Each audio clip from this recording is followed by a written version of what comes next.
That owl's been hooting for the last 15 minutes. Now, all I got are crows.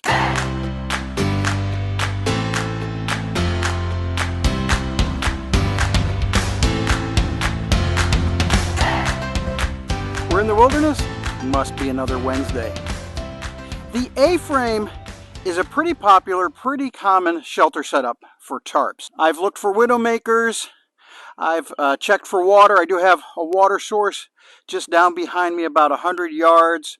And then I'm elevated a bit so I don't need to worry about water flooding.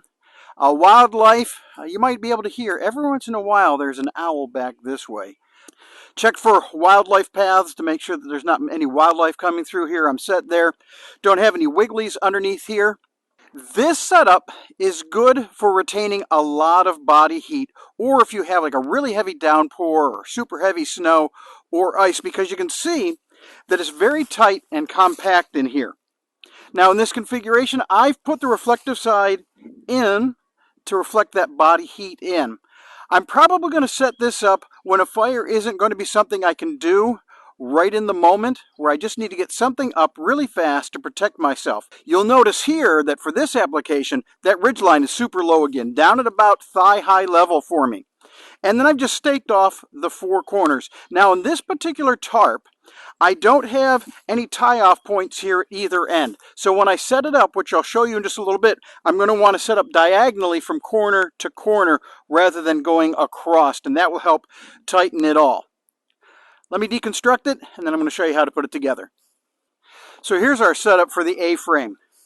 My static end, I've used that overhand end loop again, taut line hitch to tighten and loosen at the other end. Different than the other two tarps we've already looked at, I'm going to start with this ridge line pretty tight, pretty taut from the beginning, because I don't need to run any bites through any of the grommets.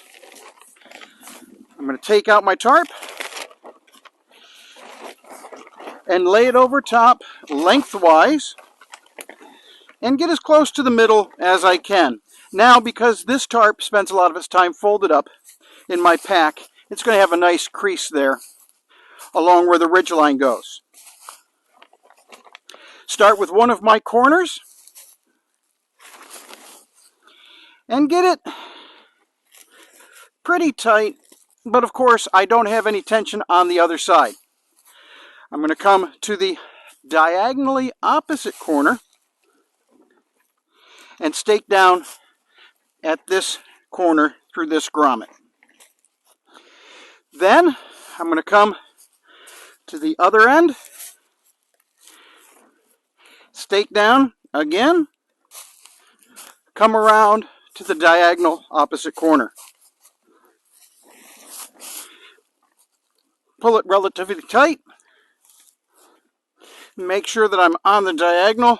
There we go. I have my A-frame set up. Nice and low, going to retain a lot of body heat. Let's raise it up, and I'll show you how to use it for hammock camping. So now I have an A-frame, but this is called a flown A-frame or a flying A-frame. And it's good for hammock camping. I've raised my ridgeline, obviously. And then in my bag, I always carry 4 lengths of paracord at 6 feet, 6 foot long paracord lengths. I carry 4 of them, and then my ridge line is usually 25 or 30 feet long. But I always have those lengths of paracord, the 20 to 30 feet and the 4 6 foot. And I've just taken those 6 foot sections and I've put an overhand loop and I've fed that through and then fed the paracord back through it here at the grommet or the holes in the corners. And then I have one at the other end as well, and that's just where I've run that down to the stake. To set this up, same concept as the lowered A-frame. That's where I'm going to set up one corner, and then I'm going to do another corner directly diagonal across so that I get that nice tension that way, and then the same way back here. You can see this would be good if I want to get some airflow in and under there. But of course, this isn't going to protect me very well from any type of wind or rain. And as I said, for hammock camping, this tarp is really too small. I'm just using it to demonstrate this A-frame flown or the flying A-frame. Thanks for joining me in the wilderness on another Wednesday. I hope this is a skill that you can use even as you get outside this weekend. If you want to get more in depth than what we do here on just these short Wilderness Wednesday videos, please visit our website at www.valiantoutfitters.com. You can sign up there for private coaching, tutoring sessions, whether in person or virtual, and we can go more in depth, can show you some of the more intricate ways to set up these tarps, and you can advance that basic skill set that you have so that you have even more skills for just basic camping or in a survival situation. Get outside this weekend, get in the wilderness. It's impossible to be out in the wilderness and stay in a bad mood. We'll see you for another Wilderness Wednesday.